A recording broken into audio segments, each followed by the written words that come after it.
जहाँ जहाँ जाता है वहाँ ईश्वर की भावना कर लो। सत्य एक देशी नहीं होता, सर्वदेशी है वो। तो यहाँ भी है और जहाँ भी मन जाता है वहाँ ही है, समझे? सत्य सब में है। तो जिस भी वस्तु, व्यक्ति, स्थान में जा रहा है उसमें सत्य है। भगवान सबके आधार हैं, सबके कारण हैं।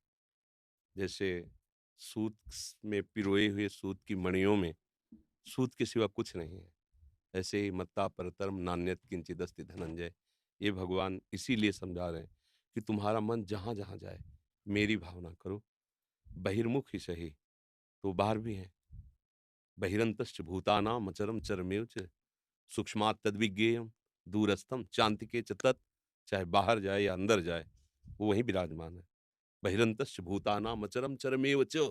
चर में, अचर में, बाहर में, भीतर में, दूर में, नजदीक में वही विराजमान है। हमें अपनी भावना को सुधारना होगा। हमारी अनुभूति हमारा शिक्षक नहीं है। जैसे ना अनुभूति हमारा शिक्षक। अभी हमारी अनुभूति करने वाले यंत्र गलत हैं, तो इनका निर्णय भी गलत होगा, सही निर्णय नहीं होगा। तो जो महापुरुष हैं, गुरुजन हैं, उनकी अनुभूति को अपनी अनुभूति में लाना है। अपनी अनुभूति को उनकी अनुभूति से पहचानना है कि सही है कि नहीं। प्रमाण हमारी अनुभूति का हमारे गुरुजन, हमारा शास्त्र, तस्मात् शास्त्रम प्रमाणम थे। तो वो अनुभूति हम स्वागत करेंगे। अगर ये नहीं तो ये तो अनुभूति जन्म जन्मांतर से यही करा रहा है कि इंद्रियजन्य भोगों में ही सुख है। भजन साधन करके इंद्रियजन्य भोगों की बाहुल्यता और इंद्रियों की पुष्टता और फिर उनका स्वाद लेना, यही सुख है। ये अनुभूति सबको सबको फांसे हुए है। और महापुरुषों ने कहा ये सब स्वाप्निक है, भ्रमात्मक है। अब हमको उनकी अनुभूति में उतरना है। तो इसलिए पहले सूत्र स्वीकार कर लेते हैं कि जो भी दृश्य दिखाई दे रहा है, जितना भी जो कुछ है, ये सब बनने वाले भगवान हैं और बनाने वाले भगवान हैं। ये भगवान में ही प्रकट हुआ है, भगवान में ही पल रहा है और भगवान में ही लय हो जाएगा। प्रकट करने वाले भगवान, तो जो प्रकट हुआ वो भी भगवान है। बहुनाम जन्मनावन्ते ज्ञानवान माम प्रपद्यते वासुदेवाश्रमिति। अब हमें सब जगह भावना करनी है, हमारा भजन सही होने लगेगा। जहाँ-जहाँ हमारा मन जाए, जहाँ-जहाँ हमारा चिंतन वृत्ति जाए, वो सब प्रभु ही हैं। इससे क्या होगा कि राग खत्म हो जाएगा। इसका प्रभाव है, चिंतन का प्रभाव है। जहाँ आपने भगवत भाव किया, तो ये जितना नानात्व है, ये सब आप पर आकर्षण करना बंद कर देगा, उसका प्रभाव ये होगा। जब हम प्रभु को भूलकर विचरते हैं, तो हर वस्तु, व्यक्ति का एक आकर्षण है, वो हमको विषयों में गिरा देता है। वो हमको राग-द्वेष में गिरा देता है, अपने पराये में गिरा देता है। इसी भेद को मिटाने के लिए हम साधना में, उपासना के मार्ग में आए हैं। तो बस, हमें अपनी अनुभूति को प्रमाणित करना है गुरुजनों की, महापुरुषों की अनुभूति से। और यहाँ सुख नहीं है। भगवान जिन्होंने रचा, उन्होंने बोला दुःखालयम अशाश्वतम दुःख योनयः। इससे दुःख प्रकट होता है, भोगों से दुःख प्रकट होता है। हमारा विषय अभ्यास दृढ़ होता जा रहा है। तो अब हमको भगवद अभ्यास से विषय अभ्यास को काटना है। हमारा ना कभी कुछ बिगड़ा था, ना अभी कुछ बिगड़ा है, ना कभी कुछ बिगड़ेगा। तो कुछ बनना भी नहीं है। बनना बिगड़ना प्रकृति के राज्य में होता है, परमात्मा राज्य में नहीं। जो हमारा स्वरूप है वो परमात्मा स्वरूप है। ये भूल चुके हैं। बस इसी के लिए साधना करनी है। ये जो हमारे अंदर विवशता होती है विषय भोगों की, प्रवचन कर लेना, प्रवचन सुन लेना, प्रवचन लिख लेना, ये सब सहज सरल बात है।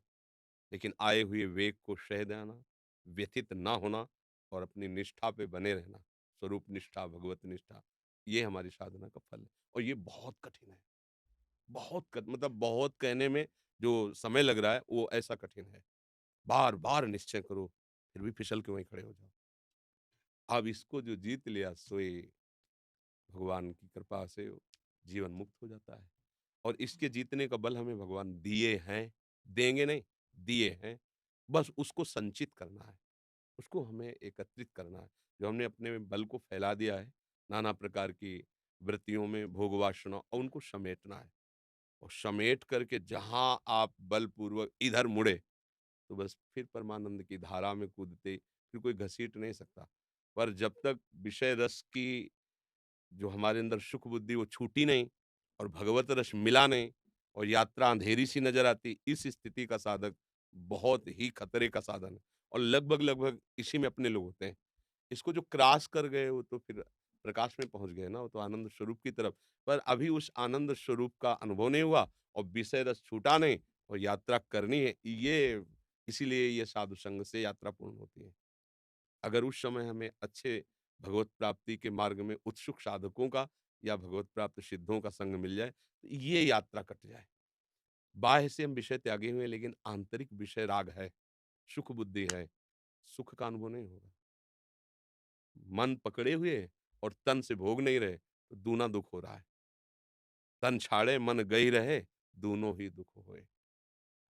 जब रसबल छूटे जो विषय, तब पावे सुख कोय। भगवदानंद के स्वाद से समस्त इंद्रियां मन लबालब भर गए, घृणा हो गई। इंद्रियजन्य भोगों की जो घृणा हो गई। बमन के समान, बांत के समान, मलवत त्याग, विश्वत त्याग, ऐसे शब्दों का ब्रह्मादिक के भोग शब्द विषम लागत ताहि, नारायण ब्रज चंद की लगन लगी है जाए। एक बार हम उद्देश्य अपना पक्का कर लें, भगवत प्राप्ति ही हमारा उद्देश्य है। इंद्रियों को संयम में रखकर शास्त्र विधान के अनुसार अपने जीवन को चलाएंगे, उचित विषय सेवन करेंगे जो हमें भगवत प्राप्ति में सहायक है। अन्यथा प्राण भले छूट जाएं, हम विधि के विपरीत आचरण नहीं करेंगे। प्रतिकूल वर्जनम, उत्साह बढ़ता जाएगा।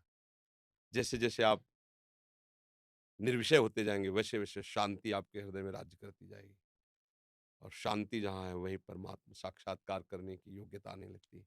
भगवान का स्वरूप शांताकारम है ना, शांत, किसी भी द्वंद से कोई भी हलचल नहीं, जित संग दोषा, किसी वस्तु व्यक्ति स्थान के सानिध्य पर भी मन का किसी भी तरह से आकर्षित ना होना, ये उपासक की स्थिति आ जाती है। इसलिए इसके लिए हमें निरंतर नाम जप, चाहे जिस मार्ग का उपासक हो, संन्यास मार्ग का उपासक तो प्रणव भगवान का ही तो नाम है। अपने गुरु प्रदत्त नाम का निरंतर स्मरण और महापुरुषों के किसी भी संप्रदाय के हों, जो ऊंचाई पर चढ़े हुए, उनके वचन सुनना। जहाँ झगड़ा एक दूसरे की अवहेलना निंदा, ये किसी भी संप्रदाय की बात नहीं सुननी, किसी भी संप्रदाय की बात नहीं सुननी। जहाँ द्वेष का कहीं भी थोड़ा भी झांकी लग रही, किसी को नीचा ऊंचा बताने की झांकी लग रही, बिल्कुल नहीं। अपने को सीधे उन महापुरुषों की बात सुननी है जो शम में आ गए हैं। उनकी वाणी निर्दोष वाणी होती है। जो राग द्वेष मुक्त महापुरुष हैं, भगवत साक्षात्कार किए हुए, किसी भी संप्रदाय के वो महापुरुष हों, उनकी वाणी में कभी आपको संशय नहीं होगा। उनकी वाणी सुनो, गुरुजनों की जो पद्धति हमें दी गई भगवत प्राप्ति के लिए, सब अलग-अलग चल रहे हैं। हमें अपने गुरुजनों की पद्धति में चलना है। अगर आप ऐसे चले, तो कुछ समय लगता है, जो शुष्क होता है, आनंद अनुभूति नहीं होती। तो मतलब बहुत ही भयावह वो स्थिति होती है। तो सब कोई नहीं जानता, जो चलता है वही जानता है कि अचानक आकर्षण विषयों का उसको अचानक बार-बार वो नकार रहा है और माया उसको सानिध्य दे रही है। वर्तमान में सुख ले, भोग, बार-बार लड़ रहा है। अच्छा, जिस सुख के बल पर वो त्याग कर रहा है, उसका अनुभव नहीं। ये बड़ी भयावह स्थिति होती है। तो प्रायः इसके आगे नहीं बढ़ पाया जाता। कोई महापुरुषों का चरण रज सेवन करने वाला आगे बढ़ जाता है। जैसे रघुगण ने कहा कि आप जो बोले, ये स्थिति कैसे प्राप्त होती है? तो उन्होंने यही कहा, "रघुगणैः तत्तपसा न याति न चेज्जया, न निरूपणात् गृहाद्वा, न छन्दसा नैव जलाग्नि सूर्यौ, विना महात्पाद रजोभिषेकम्।" महात्पाद, जो भगवत चिंतन में आत्मस्वरूप में डूबा हुआ महापुरुष है, उसके सानिध्य में ऐसे परमाणु रहते हैं कि जिन विषयों से हम लड़ नहीं पाते, उनको जिता देते हैं। उनको बोलने की ज़रूरत नहीं, उनमें ऐसे भागवतिक उनके दर्शन से, उनके संभाषण से इतना हमारे अंदर आध्यात्मिक ऊर्जा शक्ति आ जाती है कि हम विषयों को परास्त कर सकते हैं। बिना महापुरुषों के संग के इस माया पथ पर विजय प्राप्त कर सकें बड़ा कठिन, फिसल कर वहीं खड़ा हो जाता है उपासक।